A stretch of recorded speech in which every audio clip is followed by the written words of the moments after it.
So I might be alone in this, but I've never really wanted a Juvia-centered storyline, and hear me out on this one. It's not because I don't think that she deserves one, nor do I think that it wouldn't be interesting, but more so because her narrative is kind of tied to Grey, so having a narrative without Grey wouldn't make a ton of sense. And I really don't think that's a bad thing, because by the time we meet Juvia, we see that she's already done a lot of independent development. What she needs, narratively and also emotionally, is to be around other people. Because we learn very quickly in Juvia's backstory that she has been alone literally her entire life.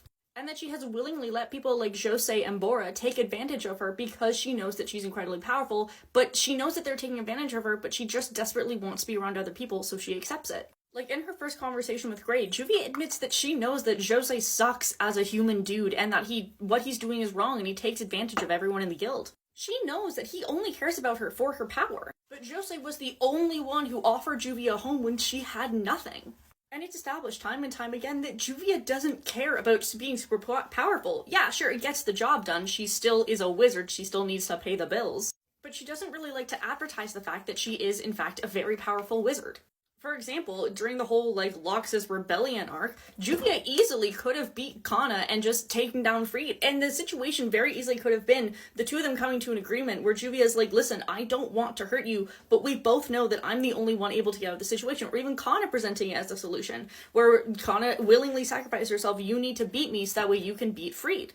And you still could have had the discussion of, I don't really trust you yet, but you're the only chance we have. Instead, Juvia chooses to completely sacrifice herself, despite everyone in this situation knowing that she would probably have the best chance of beating Freed. Because this all comes very fresh off of the heels of Phantom Lord, and Juvia knows that everyone around her doesn't really trust her yet, and the last thing she wants to do is to hurt fellow members of her guild, even if it would mean ensuring a victory. We see this again during the whole Tenro Island arc, where Juvia is genuinely surprised that she's chosen to participate in the S-Class trial. And we see that Juvia is really uncomfortable, and she's even very genuinely surprised that she's being chosen to participate in this, and she talks about how she doesn't want to be a part of the S-Class trial, and that she would far rather be Grey's partner. Before anyone goes, yeah, well, she's obsessed with him, blah, blah, blah, blah, blah. The same objective could have been had if the conversation and intent was instead Juvia saying, well, I'm glad I get to be a part of S-Class because then I'm guaranteed to be able to spend time with Grey at this trial.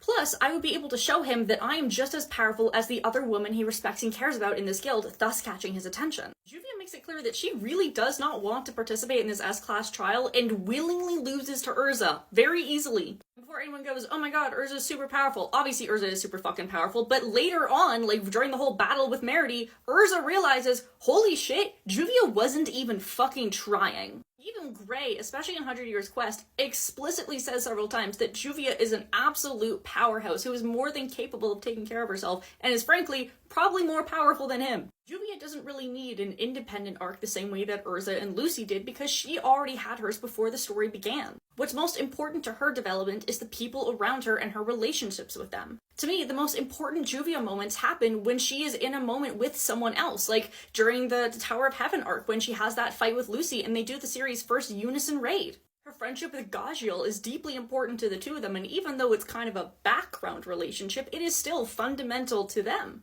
And finally, her relationship with Grey is a major aspect of her character, and while I don't usually agree with the concept of a female character existing solely for the purpose of being a love interest, Juvia is so much more than that. She's already done all of her individual alone time development. What matters most is her development with other people, specifically her romantic development, because that's something that she's never had before, which pairs so well with Grey's character, but that's an entirely different conversation. Anyways, this is a 4 fucking minute long video, but god, I love Juvia and I love Fairy Tail.